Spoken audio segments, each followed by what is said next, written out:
வணக்கம்.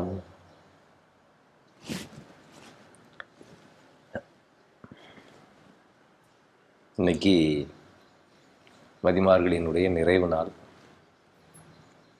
மார்கழி நிறைவு பெற்று நாளைக்கு தை. இந்த மார்கழி குறித்தே பார்த்துருந்தோம். இது தெய்வத்தினுடைய அருள் பரிபூர்ணமாக மனித விழிப்புணர்வு அதிகரிக்கிறதுக்காக கிடைக்கிற ஒரு மாதம் அப்படின்னு பார்த்துருந்தோம். இந்த மாதத்தில் தொடர்ந்து ஒர்க் பண்ணி அந்த அருளும் அந்த அறிவும் நம்ம மேலே பொழியும் போது நம்மிடம் இருக்கக்கூடிய குறைகள்லாம் நமக்கு தெரிய வந்து அதை நீக்குவதற்குரிய வழிகள்லாம் நமக்கு தெரிய வந்து அந்த நீக்கிற செயல்பாட்டில் முழுமையாக ஈடுபட்டு அதை முழுமையாக எரிக்கிறதுனால தான் போகின்னு ஒன்று கொண்டாடுறோம். வீட்டில் இருக்கக்கூடிய பழையதெல்லாம் எரிக்கிறது அப்படிங்கிற வழக்கம் இங்கே இருந்துட்டு வருது.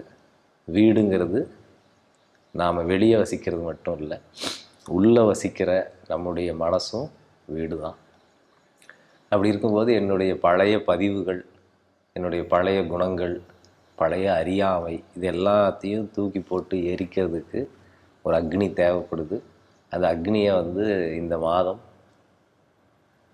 நாம் இதையெல்லாம் சிந்தித்து பெற்ற தவத்தின் கனலாக அந்த அக்னியை பாவித்தோம்னா அதன் மூலமாக இதையெல்லாம் எரிக்க முடியும். ஏதாவது ஒரு குணத்தை ஆச்சும் நீங்கள் எரிச்சிருக்கணும் அப்படிங்கிறது என்னுடைய எதிர்பார்ப்புன்னு சொல்லலாம். ஏதாவது ஒரு குணம், ஒரு பண்பு, இப்படி நாம் இருந்திருக்கக்கூடாது அப்படின்னு ஒரு பெரிய உருமாற்றத்துக்குள்ளே போயிருக்கணும்னு எதிர்பார்க்குறேன்.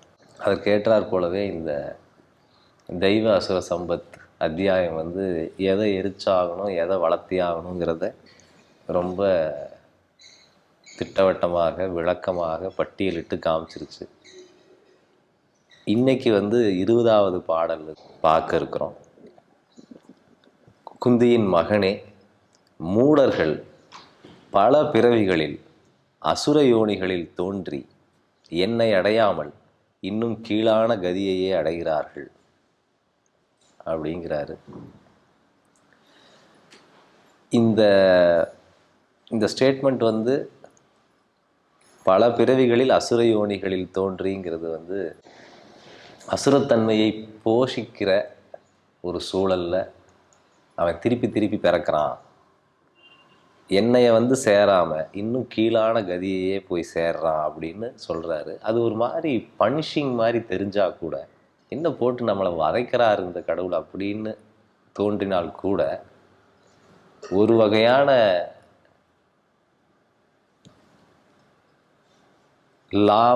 லா என்ஃபோர்ஸ்மெண்ட் மாதிரி செய்கிற தப்பிற்கு தண்டனை கொடுத்து ஒருத்தங்களை துன்புறுத்துறதை விட அந்த தண்டனையின் மூலம் பாடம் கிடச்சிடாதா, ஒரு ரியலைசேஷன் வந்துடாதா, அந்த பாடத்தின் மூலமாக ஜீவன் தான் செஞ்ச அந்த பழைய தவறுகளை செய்யாமல் திருப்பி மேன்மையான ஒரு தளத்தை நோக்கி போகாதாங்கிறதுக்கான ஏற்பாடு தான்.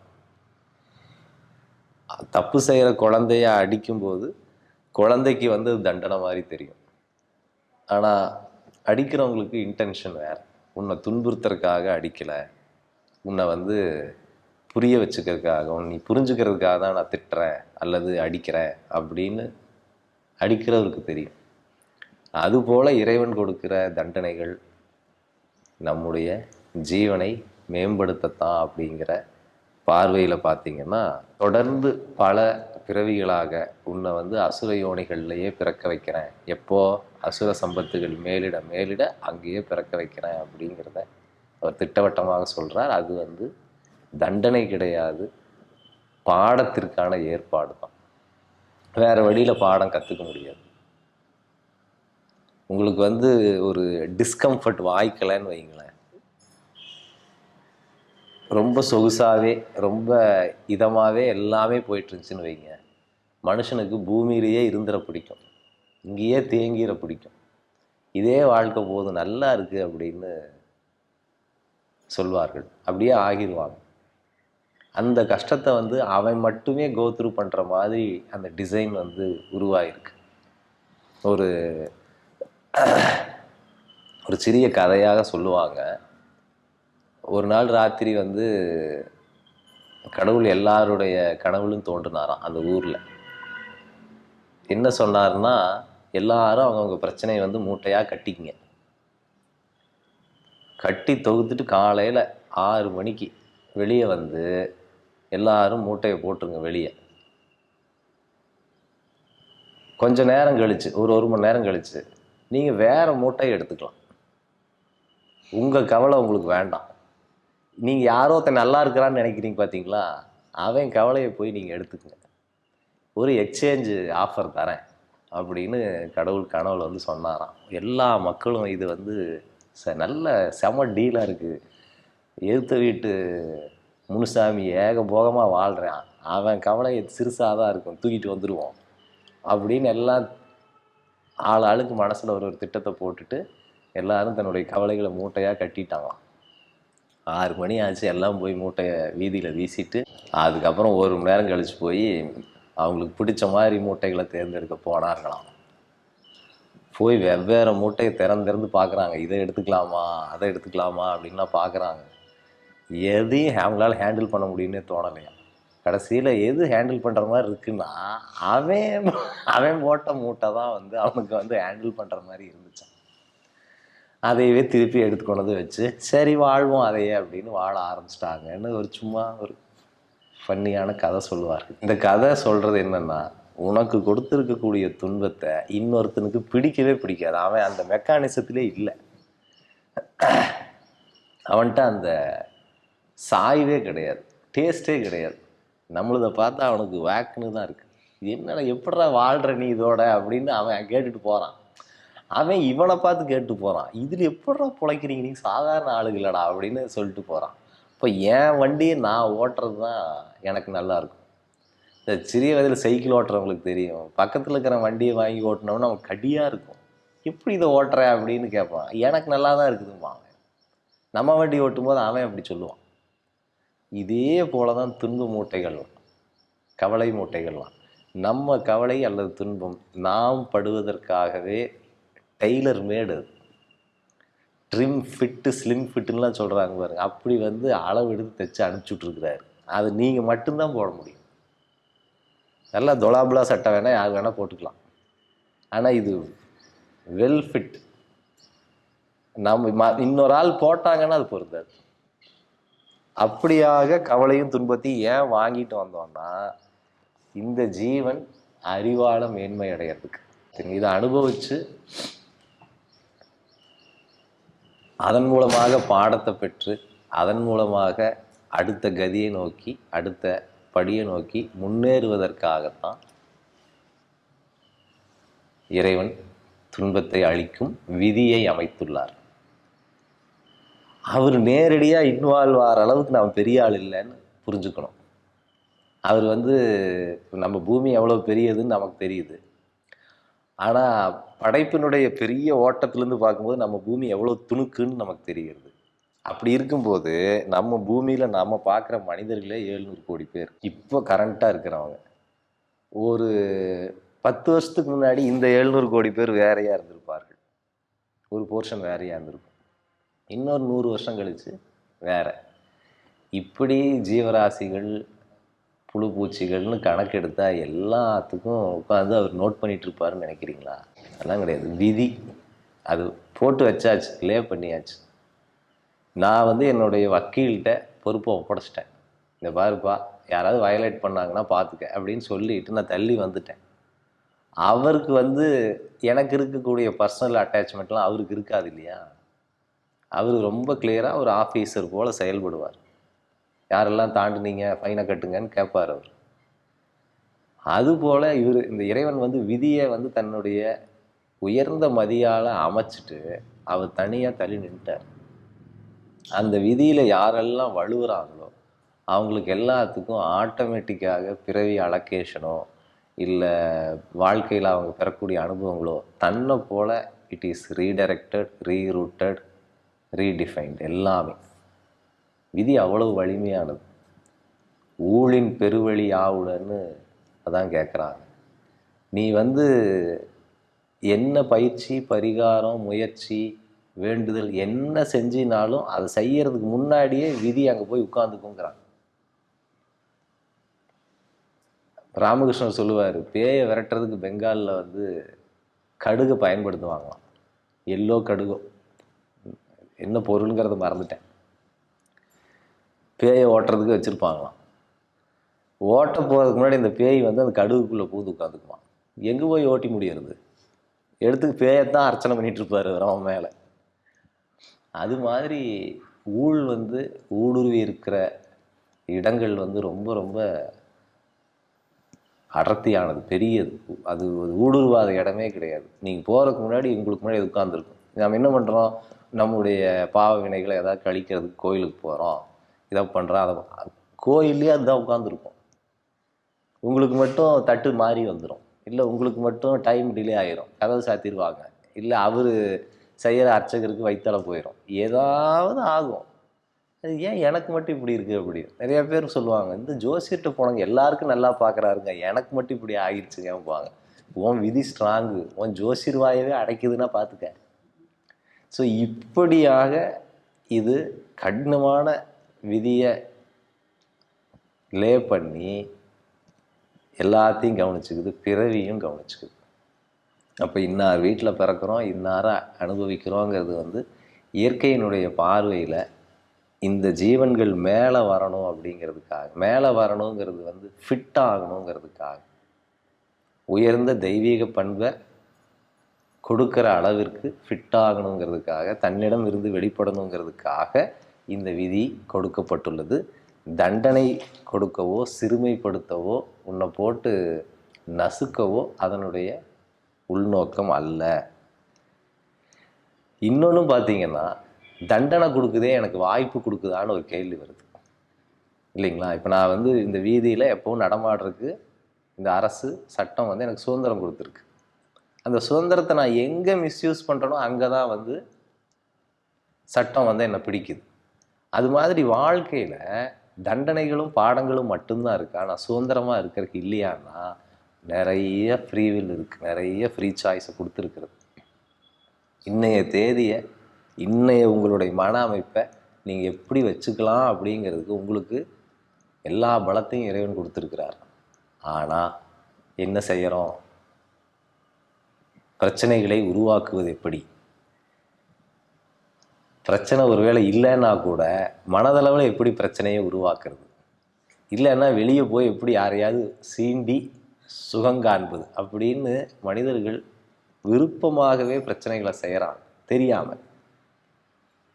இப்படி வந்து தனக்கு கொடுத்துருக்கக்கூடிய ஃப்ரீவில் முழுமையும் அறியாமையிலேயே உழல்வதற்கு பயன்படுத்தும் போது அந்த கடினமான விதி வந்து இருக்கிறதால ரியலைசேஷனுக்குள்ளே வரான். 21வது பாடல் அடுத்து, காமம், குரோதம், லோபம் ஆகிய 3 வாயில்களை உடையது நரகம்.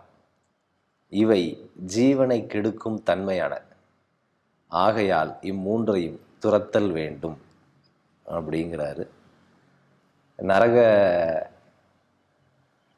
நரகபுரியினுடைய எல்லை வந்து 3 வாசலால் ஆகியிருக்கிறது.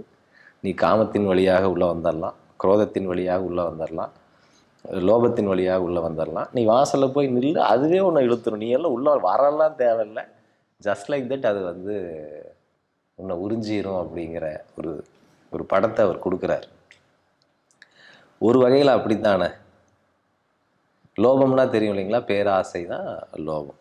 காமம்னா நமக்கு இருக்கக்கூடிய விருப்பங்கள். அந்த விருப்பம் வந்து எனக்கு எப்போவுமே இருந்துகிட்டு இருக்கணும்னு வரும்போது பேராசை பிறந்து விடுகிறது. நான் நினச்ச மாதிரி இருந்தே ஆகணுங்கும் போது பேராசை பிறந்து விடுகிறது. அது நினச்ச மாதிரி நடக்கலைங்கும்போது குரோதம் பிறந்து விடுகிறது. ஆக அடிப்படையில் காமம் வந்து உட்கார்ந்துருக்கிறது. இது வந்து நாம் ஒவ்வொரு இடத்துலையும் கவனிச்சே இருக்கணும். எங்கே ஒரு எட்டு நமக்கு பேராசை வருகிறது, எங்கே ஒரு எட்டு நமக்கு குரோதம் வந்து சேர்கிறது, ஏன் வந்து கோபம் வருகிறது. நல்லா பார்த்தீங்கன்னா உங்கள் விருப்பத்தை ஒருத்தன் தடை செஞ்சுருப்பான், அங்கே தான் கோபம். நான் போய்கிட்டு இருக்கிறேன், இவன் குறுக்க வந்துட்டான், உன்னுடைய ஃப்ளோவை தடுத்துட்டான், அப்படிங்கும்போது கோபம் வந்து விடுகிறது. இதை வந்து கரெக்டாக பிரிச்சுட்டிங்கன்னா ஏன் வந்து நிறைய உடைமைகளை சேர்க்கிறோம், ஏன் வந்து எதிர்காலத்தை நம்ப மாட்டேங்கிறோம், அப்போ பார்த்துக்கலான்னு ஏன் விட மாட்டேங்கிறோம்? இது எல்லாம் லோபத்தில் வந்துடுது. இது எல்லாத்துக்கும் காரணம் அடிப்படையில் காமமாக வந்து நிற்கிறது. ஈர்ப்பு, இன்பத்தின் மேலே இருக்கக்கூடிய, அதுவும் வெளி உலக இன்பத்தின் மேலே இருக்கக்கூடிய தொடர்ந்த ஈர்ப்பு வந்து லோபத்துக்குள்ளேயும் குரோதத்துக்குள்ளேயும் தள்ளிக்கிட்டே இருக்கு. இதற்கு வந்து யோகானந்தர் வந்து ஒரு அழகான வேறு ஒரு பார்வை கொடுத்துருந்தார். எப்படி கொடுத்துருந்தாருன்னா, இந்த 3 குணங்களையும் கீழால் இருக்கக்கூடிய 3 சக்கரங்களோடு பொறுத்துறார். மணிபூரகத்தையும் சுவாதிஷ்டானத்தையும் மூலாதாரத்தையும் இந்த காமக்ரோத லோபத்தோடு பொறுத்துகிறார். நான் ஒரு பார்வை எனக்கு கிடைச்சிது, அவருக்கு ஒரு பார்வை கிடைத்திருக்கிறது. நான் எப்படி எழுதியிருந்தேன்னா, காமம் வந்து சுவாதிஷ்டானத்திற்கென்றும், குரோதம் வந்து மணிபூரகத்திற்கென்றும், கிரீடு பொசஷன், மெட்டீரியல் பொசஷன் அல்லது அக்வயரிங் அப்படிங்கிறத வந்து மூலாதாரத்தோடய நான் பொருத்தியிருந்தேன்.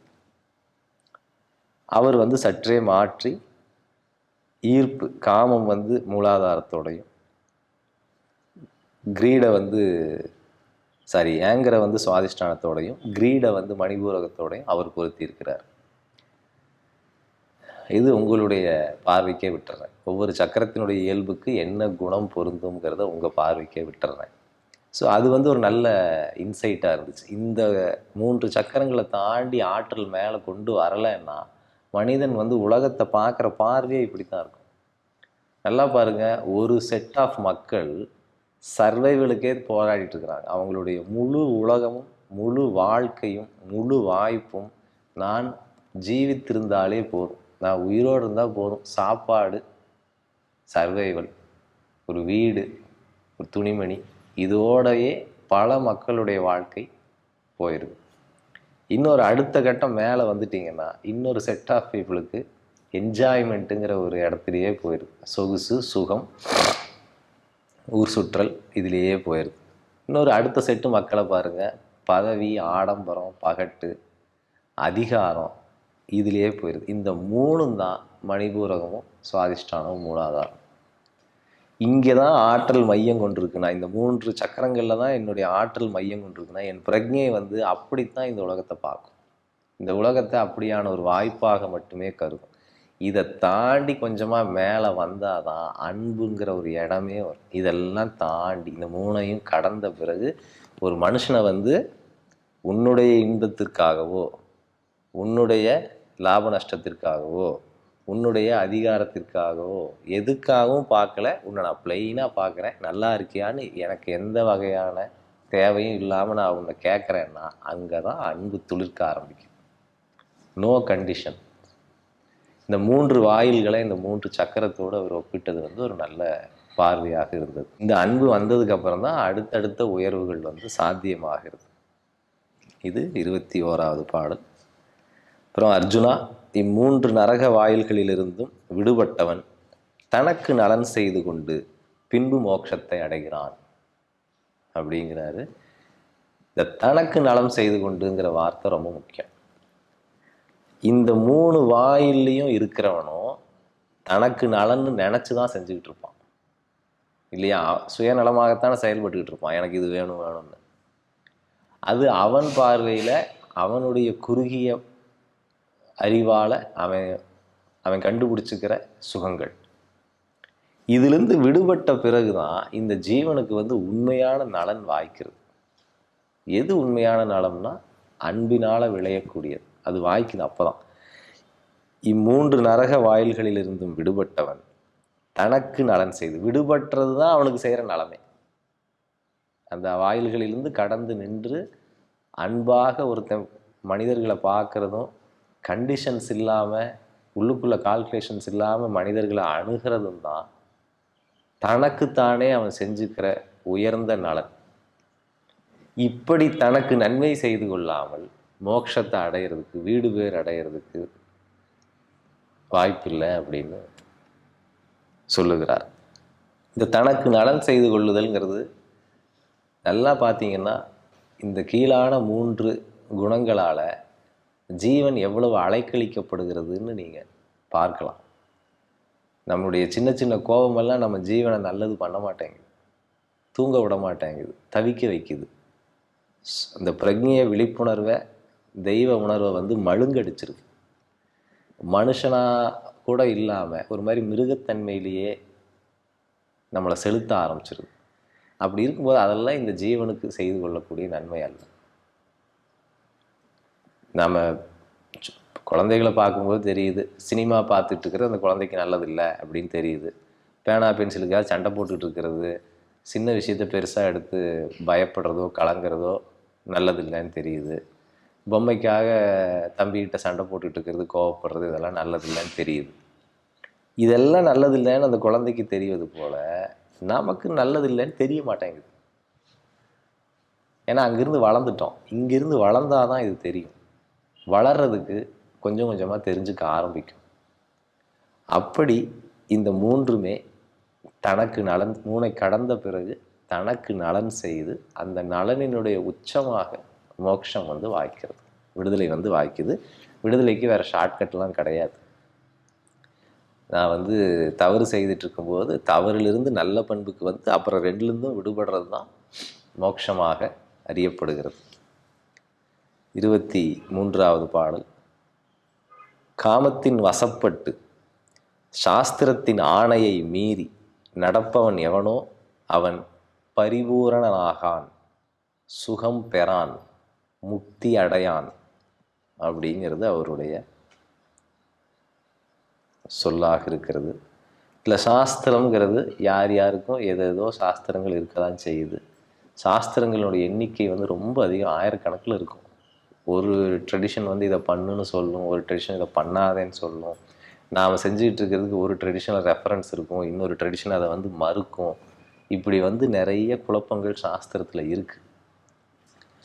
பொதுவாக சாஸ்திரங்கிறது இதை செய்யின்னு சொல்கிறது ஒரு வகை, இதை செய்யாதேன்னு சொல்கிறது ஒரு வகை. ரெண்டு நம்மக்கிட்ட இருக்குது. புகை பிடிக்காதே அப்படின்னு சொல்கிறது செய்யாதே அப்படின்னு வர்றது. பிராணாயாமம் செய் அப்படிங்கிறது செய்ங்கிற கேட்டகரியில் வருது.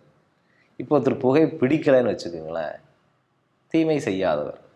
ஆனால் பிராணாயாமம் செய்யலைன்னு வச்சுக்கோங்களேன், அவர் நன்மையும் செய்யாதவர். இப்படி செய்யக்கூடாததை தவிர்த்தலும் செய்ய வேண்டியதை செய்தே ஆகுதலும் தான் சாஸ்திரத்தினுடைய பரிந்துரை. ஒட்டுமொத்த சாஸ்திரத்தையும் எடுத்து சமைச்சு பார்த்தா இப்படி தான் நிற்கும். இதை பண்ணு, இதை பண்ணாத, இப்படி தான் நிற்கும். பண்ணாமல் இருந்துட்டால் மட்டும் போதாது, பண்ண வேண்டியதை பண்ணி ஆகணுங்கிற இடம் வருது. இதை புரிஞ்சுக்கிட்டோன்னா அடுத்து எதை பண்ணணும், எதை தவிர்க்கணுங்கிற குழப்பம் நமக்கு என்றைக்குமே நிலவிட்டு இருக்குன்னு நாம் பார்க்கலாம் நிறைய இடங்கள்ல. ஒரு ஜீவன் வந்து எந்த தாழ்ந்த நிலையில் இருக்குதுன்னு வச்சுக்கோங்களேன், அதனுடைய பக்குவமெல்லாம் இல்லாமல் இருக்குன்னா அதுக்கு நிறைய கட்டுப்பாடுகள் தேவை. ஒரு பையன் நல்லா படிக்கிறான், நல்லா கவனிக்கிறான், நல்லா விளையாடுறான். அவனை போட்டு 4 மணிக்கு வந்துடு, ஏன் அங்கே நின்றுட்டு இருந்தேன், ஏன் யார் கூட பேசிட்டு இருந்தேன் அப்படின்னு ரொம்ப நீங்கள் திருகுனீங்கன்னு வைங்களேன், அவனுடைய இயல்பான வளர்ச்சியில் வந்து நீங்கள் சுமை ஏற்படுத்திடுறீங்க. இதுவே ஒருத்தன் தூங்கிட்டே இருக்கிறான், ஒன்றும் செய்ய மாட்டேங்கிறான், அவனுக்கு வந்து நிறைய கட்டுப்பாடுகள் விதிக்க வேண்டியதாக இருக்குது. அப்போ இந்த செய்யக்கூடாததை செய்தலும், செய்யக்கூடாததை தவிர்த்தலும், செய்ய வேண்டியதை செய்தலுங்கிறது அந்த ஜீவனுடைய பக்குவத்திற்கு ஏற்றால் போல் போய் பொருத்தணும். டூ ஹார்டாக இருக்கக்கூடாது. ரொம்ப கடினப்படுத்துனீங்கன்னா எதுக்காக அதை செய்கிறோமோ அது கெட்டுரும். இந்த ஒரு டிஃபரன்சியேஷனை புரிஞ்சுக்கணும். இப்போ என்கிட்ட ஒரு 4 தப்பு நான் வச்சுருக்கிறேன். இந்த பிறவியில் எனக்கு அது ஏதோ செய்ய தோணுது, எனக்கு பிடிக்குது, என்னுடைய தவறு இருக்கிறது. இந்த தவறை வந்து நான் தவிர்க்க முடியாமல் திண்டாடுறேன்.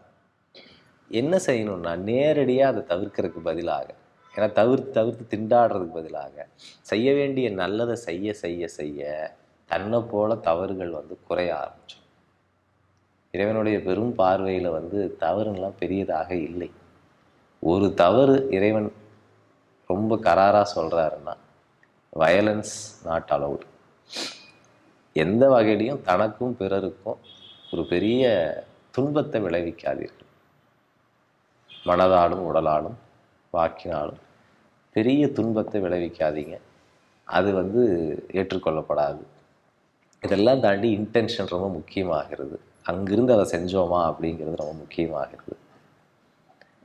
நீங்கள் மேன்மையுறுவதும் அவரை வந்து நீங்கள் சேர்றதும் தான் அவருடைய ஒரே குறிக்கோள். நீங்கள் அதை நோக்கி முயற்சி பண்ணும்போது இது எல்லாமும் ஒரு வகையில் சமரசம் ஆகும்.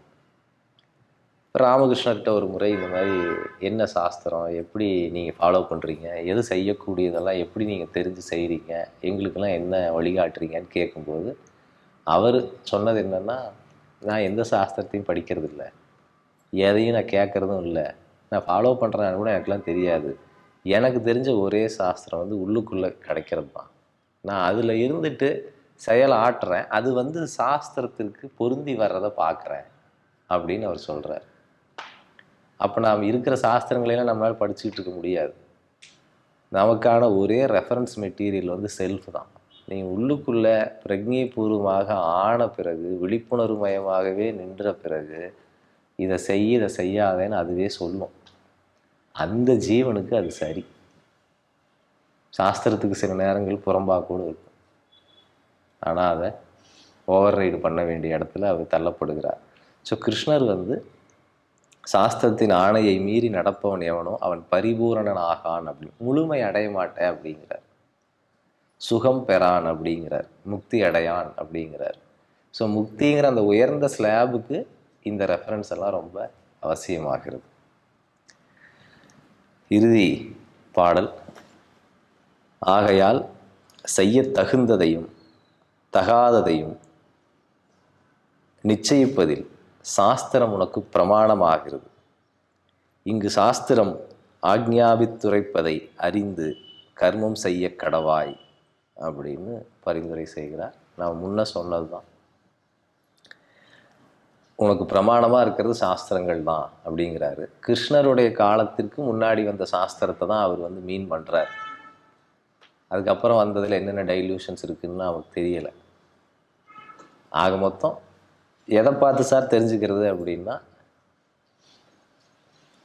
எதை வந்து ஒதுக்கணும், எதை வந்து ஏற்கணுங்கிற ரெஃபரன்ஸ் மெட்டீரியல் ஏதாவது ஒன்று வைத்துக்கொள்வது நல்லது. முடிஞ்ச வரைக்கும் அதுக்கு பொருந்தி போக முடியலன்னாலும் அதையும் இறைவன்கிட்ட சரண்டர் பண்ணுறது நல்லது. எல்லா சாஸ்திரமும் உருவாக்கப்பட்டது தன்னை அறிதலுக்கும் அறிந்த பின் அங்கேயே லயித்திருப்பதற்கும் தான். அதனால் இந்த வேலையை செய்ய இதுவே உங்களுக்கு பிரமாணமாக மாறி வழிகாட்டும். அப்படியாக இருந்து வாழ்க்கையை செயலை செய்து கடப்பாயின்னு சொல்கிறார். அதையே நாம் இன்னைக்கு நிறைவு பாடலாக பார்த்து இன்றைய மதிமார்கழியை நிறைவு செய்வோம். நன்றி.